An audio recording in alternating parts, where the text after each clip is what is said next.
I'm Ted Stanuga, General Manager here at the National Veterans Art Museum in Chicago.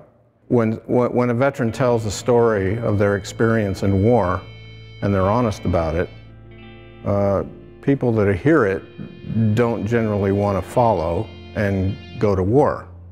And that's the nature of the artwork here, is it tells the truth of an experience that is ostensibly horrible. We basically show everything and consider that every work of art that we see is going to be precious in 100 years.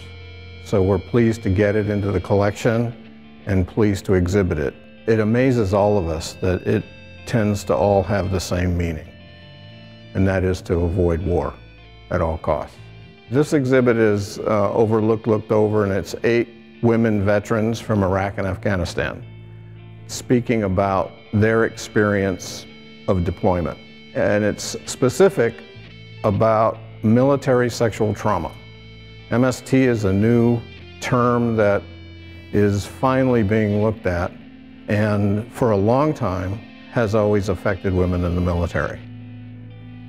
The woman that did this was the victim of sexual assault, and when she went to her commanding officer, he absolutely just kicked her out of the room and said, you know, don't talk about this.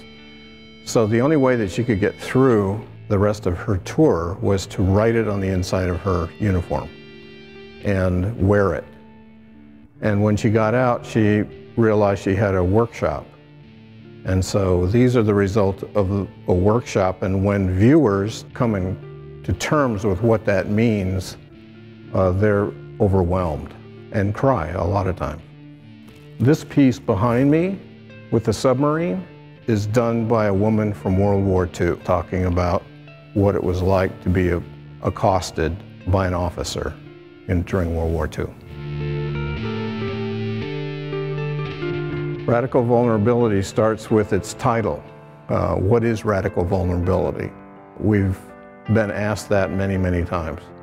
It's a show curated, first of all, by Hughes, taking and embracing what we believe is vulnerable is contrary to what we think strength is. The thesis of this show is to take a radical approach to embracing that vulnerability and making that understood as the only way to survive your experience of war. The Marcus Ericson piece.